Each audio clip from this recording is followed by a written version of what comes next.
पण आता आपण एक फन गेम खेळूया.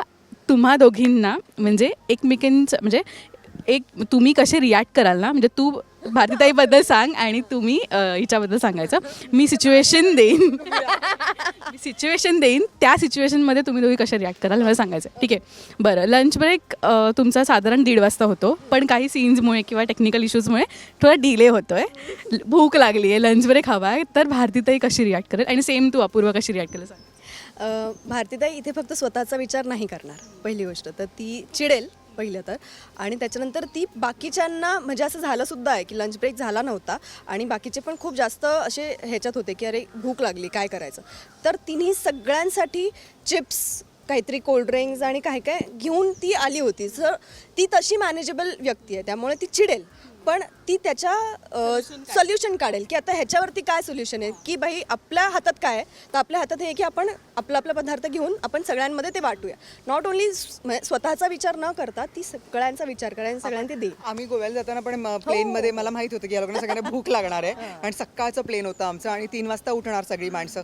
तर मग मी माझ्याकडनं बरेच चिप्स वगैरे घेऊन गेले होते आणि ते सगळे मी माझ्या बॅगेजमध्ये सगळं टाकलं होतं, पण माझ्या ह्याच्यामध्ये लगेजमध्ये सगळं माझं टाकलं होतं, पण फक्त खायच्या वस्तू ज्या होत्या ना त्या मी माझ्या बॅगेजमध्ये घेतल्या होत्या आणि सगळ्यांना ते दिलं होतं. म्हणजे आम्ही असं की सगळं थेपले सगळं पॅक करून घेते. काय होतं, या खूप लहान आहेत गं मुली, आत्ता आल्यात. आम्हाला असं वाटतं की आम्ही ज्या वेळेला काम करायचो ना, तर माझं तर चित्रपटापासून काम झालं त्यामुळे आम्हाला तसं एक ओव्हर प्रोडक्शन करणंच होतं. पण जेव्हा सिरियल असतं ना, ते न्यूजपेपर आहे रोजचा, तो छापला गेलाच पाहिजे. त्यासाठी प्रत्येकाला ऑन टोज राहायला लागतं, right from the production people. ते कुठे कुठे तुला पर्टिक्युलरली बघणार. तर समजा माझ्याकडे आहे, तर मग मी कधी आम्ही असं करते की अपूर्वा बसली आहे इथे आणि मी बाहेर शूट करते आहे आणि मी आल्यानंतरच अपूर्वा खाणार आहे, तर मग मी तिकडनं काहीतरी तिला फोन करून विचारते तुला काही हवं आहे का, मग मी घेऊन येते. मग मी ते घेऊन येते किंवा आता मला वाटलं हिला जरा कोल्ड्रिंक आवडतं, मग ते स्मूदी बिदी काय असेल ते असं आम्ही येते. पण जरा इथे सेटवरती जर असं झालं तर मग मी रिॲक्ट कशी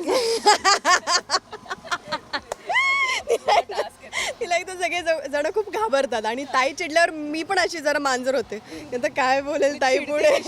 मी खूप चिडताना danger असं पटकन जोरात ओरडते मुकेश.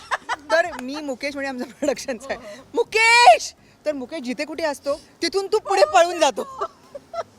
त्यामुळे सगळे घाबरतात भारतीताईला की काय आता असं नाही ऐकलं असं तर पटकन धावत तो धावत येईल. मरता आज मरता तर वाचलाय. तो डेंजरच किस्सा आज झाला मरता मरता वाचलाय तो. हिच्याकडूनच असं ते झालंय त्यांचं थोडं. गाडी जाणार होती त्याच्यावरती माझी. हो बाबा, देवा वाचवलं. पण ही कशी रिॲक्ट होते, आता तिला भूक लागली आहे, वैतागली आहे.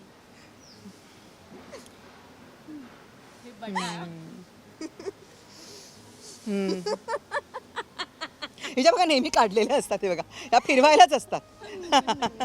मी बोलून काय नाही माहिती, दाखवणार. चिंतेत असल्यावर बट फिरवते. आता पुढचा प्रश्न. प्रश्न येस नाही. आता आपल्याला म्हणजे पॅकअप, आपल्याला अर्ली पॅकअप आपण मागितलं आहे, बाबा बाहेर जायचं आहे आणि सीनच संपत नाही आहे टेक्निकल इश्यूजमुळे.